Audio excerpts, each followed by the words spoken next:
right, this week, Claudine Gay resigned as president of the Harvard University following her abysmal testimony to Congress last year, where she equivocated regarding calls for the genocide on the Harvard campus, as well as some repeated patterns of plagiarism throughout her really thin academic resume.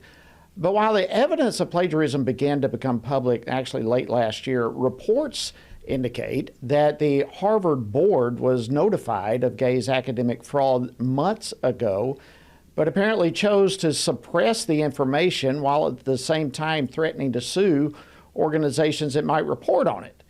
Gay and others in the legacy media now claim that the emergence of all these facts was somehow a conservative hit job. So let's try to set the record straight. Joining me now is one of the academics that Claudine Gay actually plagiarized. Dr. Carol Swain is the senior fellow at the Institute for Faith and Culture and a former tenured professor at Princeton and Vanderbilt universities. Dr. Swain, welcome back to Washington Watch. Great to have you. Same here. Thank you so much. All right. Now, you did not go seeking to be involved in the story of Claudine Gay in Harvard. Tell us your reaction when you learned that she had plagiarized your work.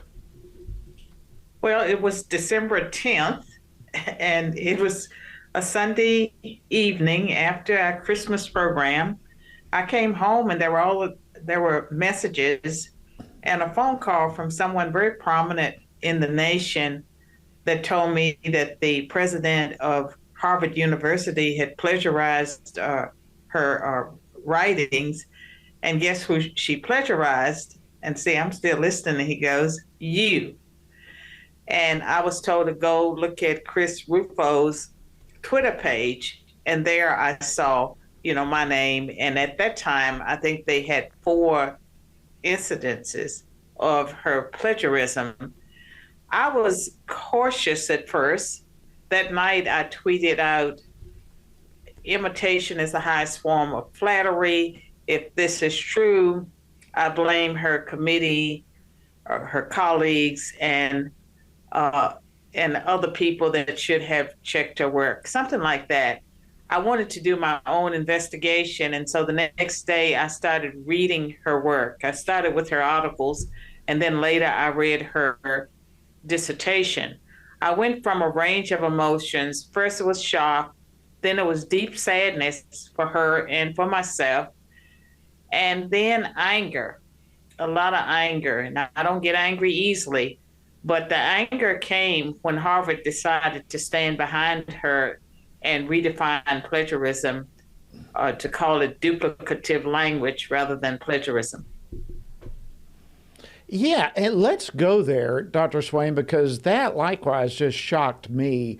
And you just segued into this whole thing. What was your reaction to all the academics in Gay's corner literally coming out in defense of plagiarism? It's astounding. Well, one of the things I did on December 17th was publish an article in the Wall Street Journal that laid out pretty much my position on the matter. But I was shocked because some of the scholars who were identified were people that I've known ever since I've been in political science. And I have respected their work. That I found deeply disturbing that they thought that it was okay to plagiarize if they say it's okay after the fact. It doesn't make any sense. And so I did not expect academics or distinguished political scientists, according to Harvard's corporation, to argue that what Claudine Gay did, at first, we thought it was a few times, then a few dozens, and now we know that it's 50 or above, for them to try to defend that. And I became deeply involved, not just because of the instances involving my own work, but because I care about the future of American education. And I feel strongly that if Harvard University is is able to get away with redefining plagiarism, it will impact every institution in America, and it will be more of the downward slide of American education. Well, there's no question. We've only got about a minute or so left, but this whole issue of diversity and equity and inclusion, you've said that this hinders racial progress. Briefly tell us why.